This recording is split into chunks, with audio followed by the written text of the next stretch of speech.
All right, so where I am now is called Dulan. It is a town in southeastern Taiwan. I was told before I came out here that it was sort of like a hippie, artsy sort of vibe town. I've now been here 3 days. This is the first time there's really been clouds over there. But behind there's actually like really big, really beautiful mountains. It's a great town. And in this video, I'm gonna kind of walk through it, tell you some stories about what I've done here. I'm gonna tell you the prices of things, kind of what you can expect. And hopefully it'll be a little bit entertaining. I've taken a break from filming for a little bit ever since I was in Yilan, like a month ago maybe now. So as you can tell, shaved my head because it's easier to put sunscreen on, even though it's still a little burnt at this point. So also very sweaty. Anyway, this is the view from the Cape. It's kind of a viewpoint down here on the south side of town. Easy enough to get to. It's also the only place I've seen cows. Let's see, where was it? Yeah, up here. You can see there's cow poop up here.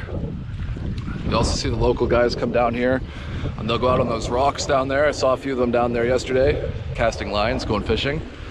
Unfortunately, there's a kind of a bit of trash out here, which is a little surprising because Taiwan is a fairly clean country. But anyway, I'm gonna walk back into town. Hopefully it doesn't stay so windy. Hopefully the audio isn't too bad at this point, but we'll go up through town. I'll tell you about my experience at the hostel. I'll tell you about a sugar factory, sort of art space, and also about the local club. It's called Club 7. 7 for 7-Eleven. Here we go. Dulan. This is the sunscreen I bought earlier. Sunplay Watery Cool. Supposedly it's got that cooling feeling. I don't know, I put it here. I wonder if it's just like menthol sunscreen. Yeah, it smells like menthol, but it doesn't feel like it necessarily. You'll actually see that there's quite a few CCTV cameras around here. Even down right at the top of the overlook, there was a couple on a pole. Anyway, onward. Kind of a bummer that there's clouds covering these mountains. I'll try and cut some footage tomorrow in the morning before I leave to show them.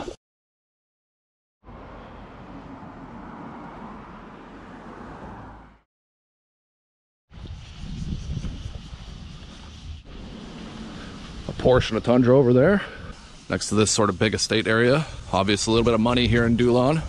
Straight ahead is the sugar factory, so I'll walk by that. I also like how as soon as I put sunscreen on, the sun goes behind the clouds.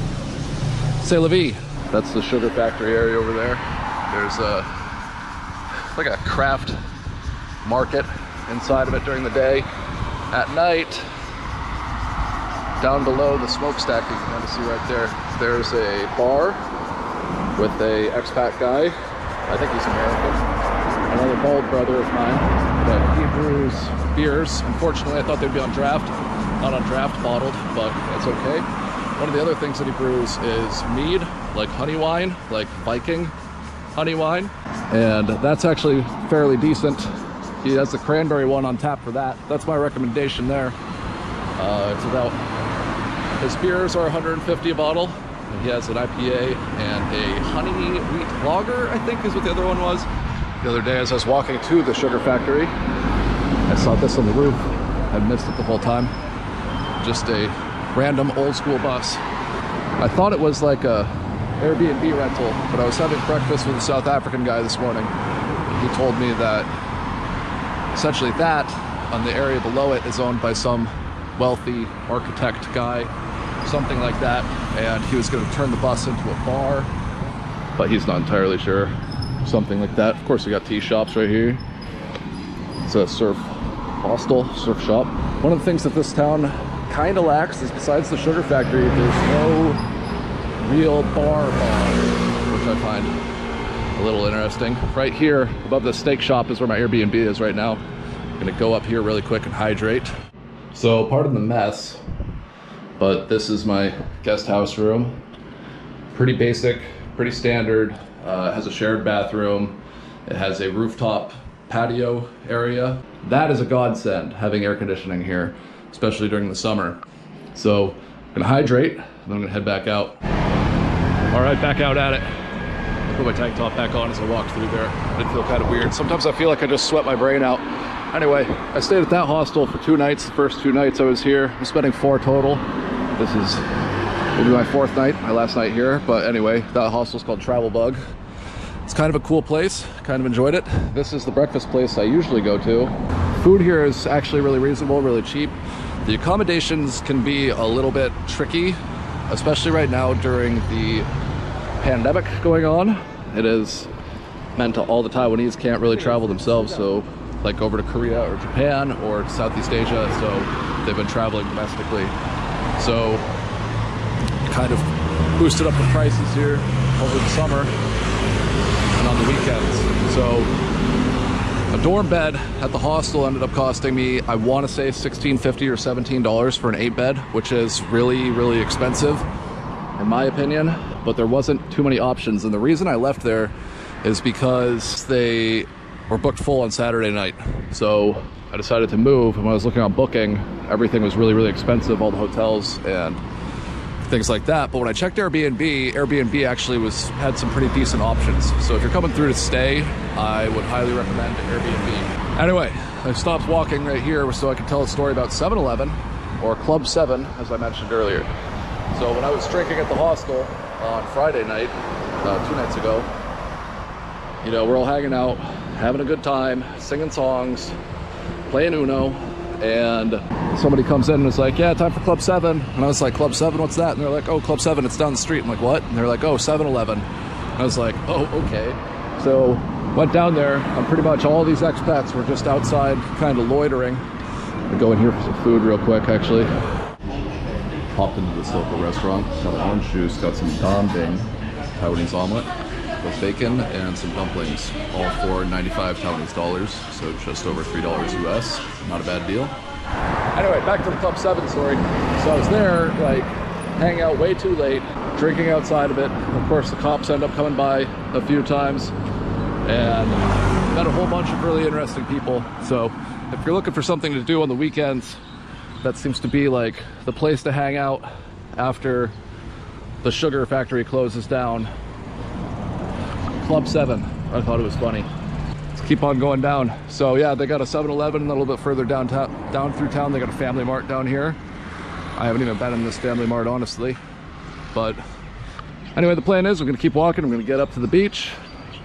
I'll show you the beach. From the heart of town here, getting to the beach takes about 10 to 15 minutes, depending on the length of your legs. Me, I look like I ride a stork, so I can cover a lot of ground on my Lamborghinis. God, I just dropped 2 hot jokes in a row, man. All right, let's drop another one. So you see this Mini Cooper right here? I've always wanted to get a Mini Cooper and get a novelty license plate that says compensating. Like, you know how people who drive big trucks are said to be compensating for their small thing? So if you drive a small thing, then what would you be compensating for? There's a lot of stores where you can buy sort of your like beach fare, towels, sandals, hats. If you go down this road right here, there's actually a fish and chips place. Highly recommend it. Very good. It costs 200 Taiwanese dollars for a pretty large portion of fish and chips. Scooter dog. Ruins of a dilapidated house. And if you've watched a lot of my videos, you know what I'm gonna say about that. Definitely haunted.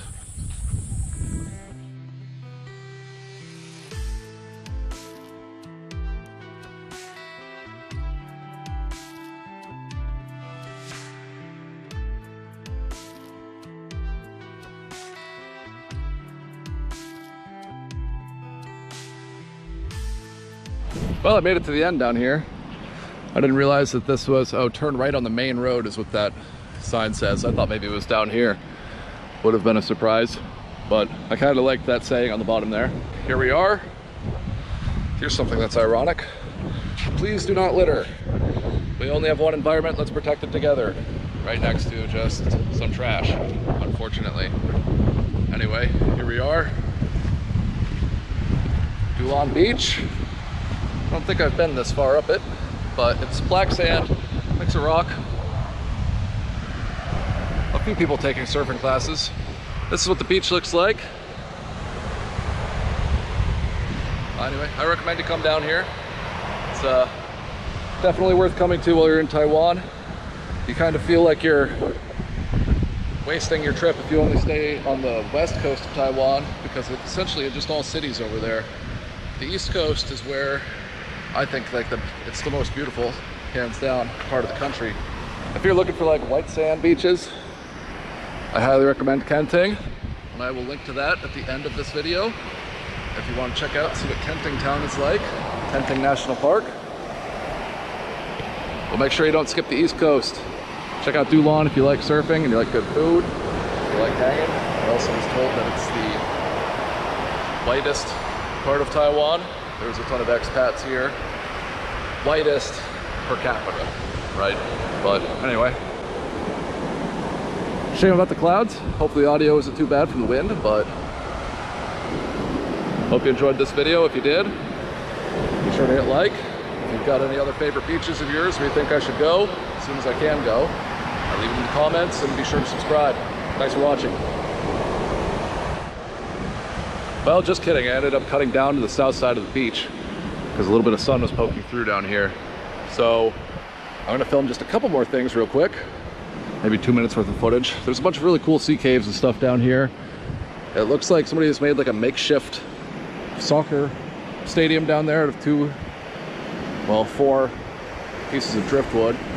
But yeah, this cuts up, and then on the top there, it looks like there's the ruins of some old building. So I'm gonna cut up there, see what that's like really quick, and then we'll end the video actually.